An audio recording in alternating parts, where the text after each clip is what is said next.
In the spirit of savouring the renewed love the Final Destination franchise is quite rightly receiving at the moment, like it ever went away, in this week's video we give you our verdict on the best deaths per Final Destination instalment.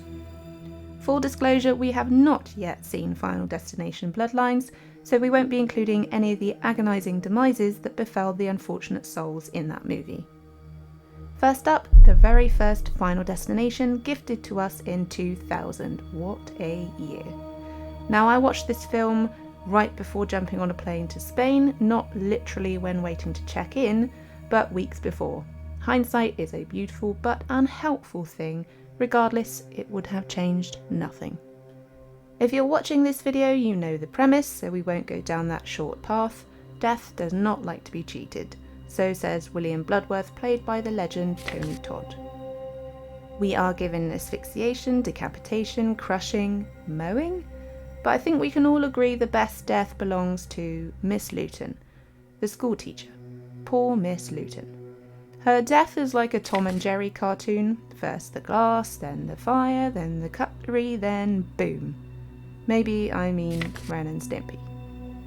Anyway, it's by far the most memorable for its longevity, its escalating stakes. She goes for the tea towel, it would help with the bleeding, but knives out. If only she looked for the signs, they were everywhere. The shadow figure thing in the kettle reflection, the knife in her stained glass door, the dumb decision to put a cold drink and ice cubes into a mug right after pouring boiled water. I mean, really, it doesn't take a degree in science to know that is not a winning combination. R.I.P. Mrs. Luton. And so to Final Destination 2 and that motorway premonition. It's up there for me, possibly the favourite, but that's for another video. In the second movie, they inevitably increase the body count because why not? Spoiler, they do it again later. This decision was trickier than the first movie. When you're given death by ladder, pigeons, lift shaft, airbag, explosion, and barbed wire fence, it's going to be a tough one. Ultimately, the title of Best goes to Kat for her death by metal pole via airbag deployment shenanigans. That pole was clearly going to come back to haunt her, and it did. It really did. The poor fireman only trying to help her out of her seat is going to be feeling that for years. I liked it for its simplicity and its ability to be a potential red herring. You think the pole is going to kill her, but it doesn't, but then it does. Quality death. Following that slip road is Final Destination 3. If ever a movie was going to make you rethink a trip to the fun fair, regardless of the probability of death by roller coaster. This plaudit goes to the dynamic duo that were Ashley and Ashlyn. And ashes they were after one too many sunbeds.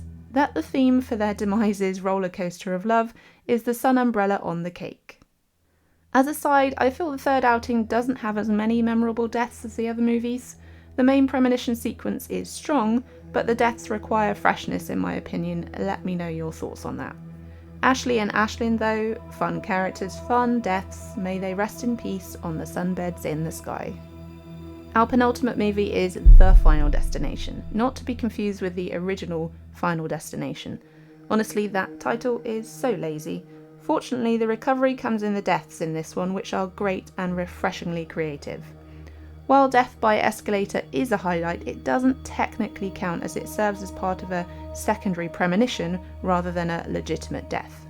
Call me pedantic, but details matter. This movie wins points for having the highest body count of the franchise up to this point, but that isn't what we're here for. We're here for Hunt. Congratulations, Hunt, your death was peak destination. Death by disembowelment via swimming pool drain pipe pump device, what a way to go. This is by far one of the most creative deaths, and I suspect it comes from deep within the writer's childhood fear, paranoia, curiosity when visiting the swimming pool as a kid. What would happen if I stuck my finger in that hole at the side of the pool, bottom of the pool, somewhere realistically you shouldn't be nosing, that sort of scenario. I had those thoughts in a swimming pool too, we've all been there.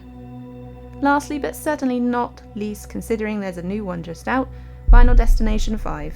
The premonition that reminds me of that bit in Cloverfield, nothing does a bridge collapse quite like a giant alien tentacle, poor Jason. The deaths were interesting in this one, and I like the connection to the original movie in the climax. The crowning props go to Olivia though, as she attempted to regain control of her life her fate by taking a trip to get some laser eye surgery. It's a tough decision for some and one she wouldn't live to regret. This 100% plays on a concoction of different fears, namely the don't touch my eyeball fears.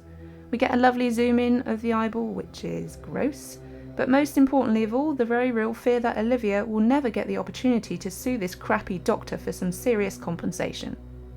Why would this person leave the room mid-procedure? Why would he start the appointment with incomplete medical records, lots of questions and lots of red flags? Forget the stupid teddy bear, how about a nurse to hold her hand? I did love the cut to the teddy bear as well. That was hilarious, as if the whole thing was the fault of this possessed cuddly toy. Brilliant. Next you'll be saying another teddy bear was at the wheel of the vehicle that runs over her eyeball at the end once she's out the window. My favourite part of all, by the way. So there we conclude. Who knows what gems Bloodlines has for us? We'll cross that bridge when we get to it. Not sorry. Have fun storming the castle. Thanks very much for listening. If you'd like to contact us or check out what we've been up to, you can find us on Twitter, Instagram, and Facebook. If you enjoyed the video today, please do like it, subscribe to the channel, and ding the bell to receive notifications about new videos. See you in the next one.